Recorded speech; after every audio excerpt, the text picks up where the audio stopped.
Monday in the house. I know, we're beginning another work week. Well, work week is a strange word for us to use right now. We're beginning another COVID week because some of us are working and some of us are not. But I want to welcome you here. You know how this goes. Grab your drink and join me. May today be better than yesterday. May tomorrow be better than today. And may all of your hopes and dreams come true. Cheers to you. To all of my Masonic brothers and to all of my Eastern Star sisters, cheers to you. It's 9 o'clock somewhere. And to everyone who's on the front line working very hard to make sure that we are secure in America as we battle COVID-19, this coronavirus, cheers to you. Thank you. Okay, so here we go. Capitalism.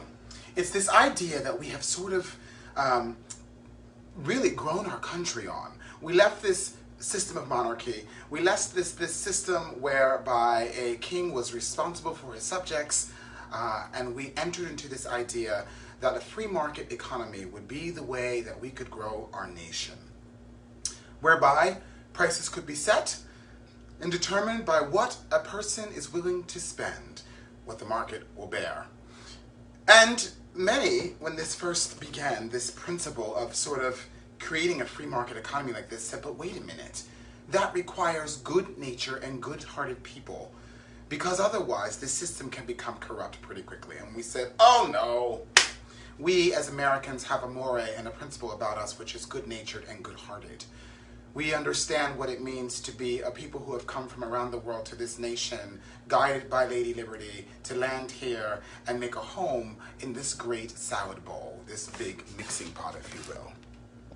So, oh no, it's okay, because this is really going to be a wonderful system for us. And look how well we did. We built a booming economy. We became a world leader. We ushered in much technology, and we were the beacon of freedom and light. But with that came greed.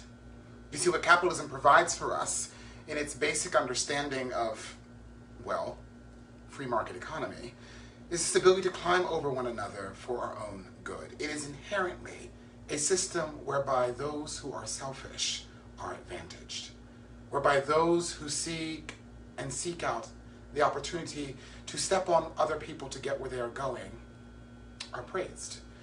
A system which rewards the wealthy and forgets about the poor. That in itself is the capitalism of America today, whereby large companies get bailouts, but bailouts for whom? Because in that capitalist system, it is the consumers who have to purchase the services being provided that the big companies create for the bailout to be needed at all.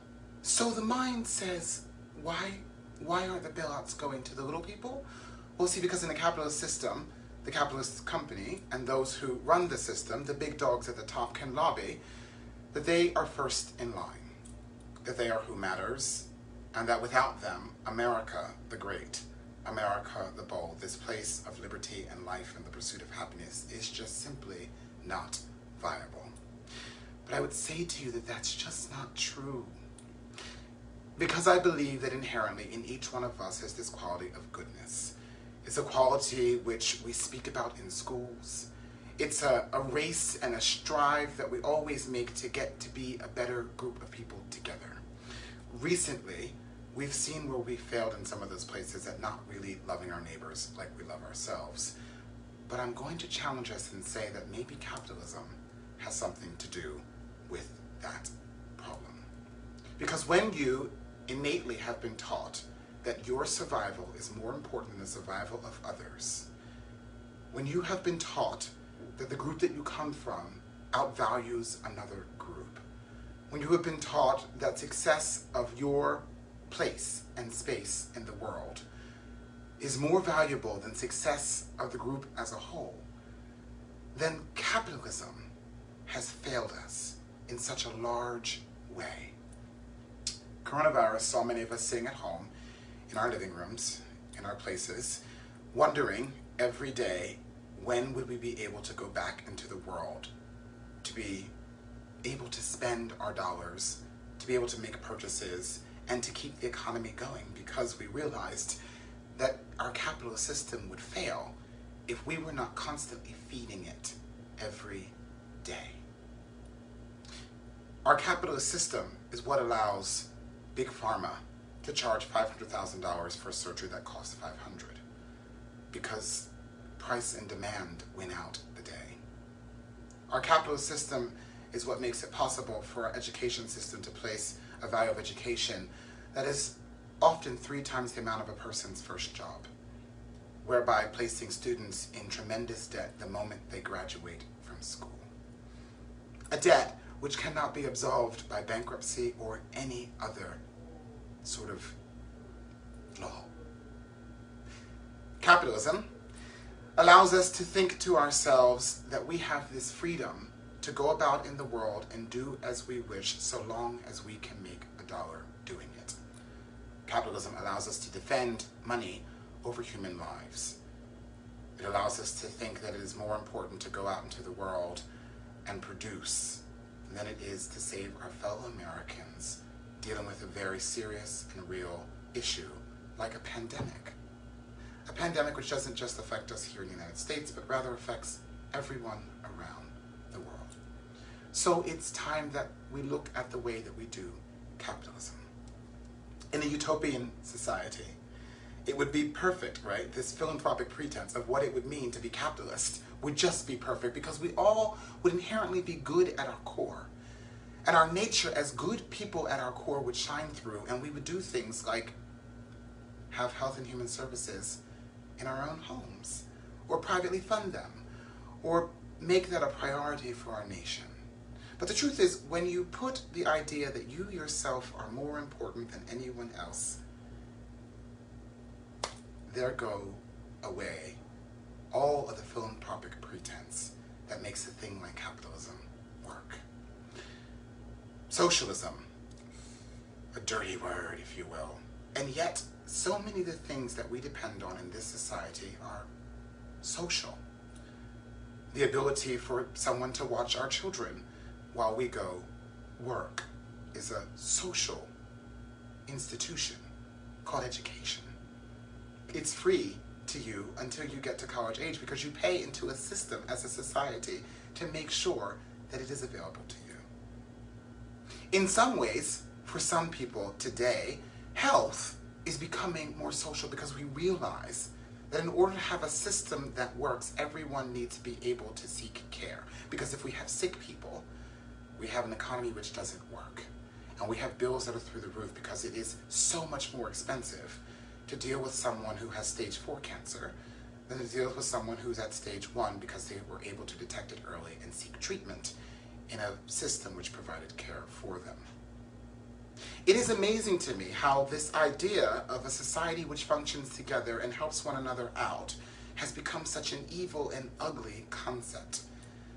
It's amazing to me because the people who seem to need these social services the most, the poor people in Appalachia, the Make America Great Again wearing folk who are reliant on a $600, now $200 check to make it week to week as we experience coronavirus, how they fight so hard for this freedom to be charged exorbitant prices for services which we state belong to life, liberty, and the pursuit of happiness.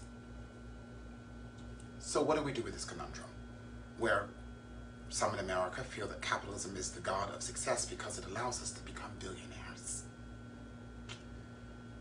and where some believe that socialism leads to a dependent society on a government that may control everything as though it doesn't now? Where do we fall as Americans who for many years led that beacon of light of what it could possibly look like to live in a free society whereby voting could decide the future of who would lead you, and therefore the future of your country and the direction you would go in and your place on the world stage? Beacons of light upon a hill. What about Americanism? maybe we should try that as a goal. Maybe we should find the things that work in a capitalist society, like the ability as a mass to be able to have some free market, for there to be an ebb and flow in the prices of home and housing, and in things like our banking system, so that we can see the dollar raise and lower depending upon how our economy is doing, right? There are some lovely things in capitalism that can be preserved, but we also need these elements of a socialized society so that the marginalized, those whose legs we stand upon daily, are not forgotten. So I'm suggesting we call it Americanism. This thing that we would uniquely show the world that we can do, because we can do it. And it is in our best interest to do it. It is in our best interest to educate our society, and to do it based upon merit and not finance. Because some of the most magnificent people on the face of the earth, the geniuses which have carved out the ways that we do everything from stop at a traffic light to use toilet paper in a bathroom, have come from segments of society which were not noble. It would benefit us to have a socialized medicine whereby the government made sure that a Tylenol was simply the price of Tylenol, and that it could never be raised to an exorbitant amount. Because, honestly, your health should never be left to a free market, ever.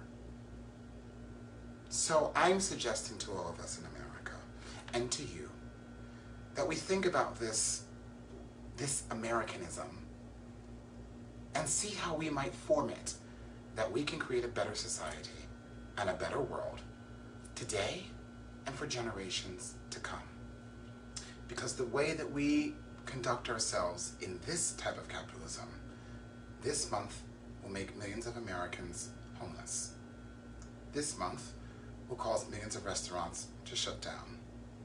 This month will see the end of corporate buildings and many functions of those who participate in them.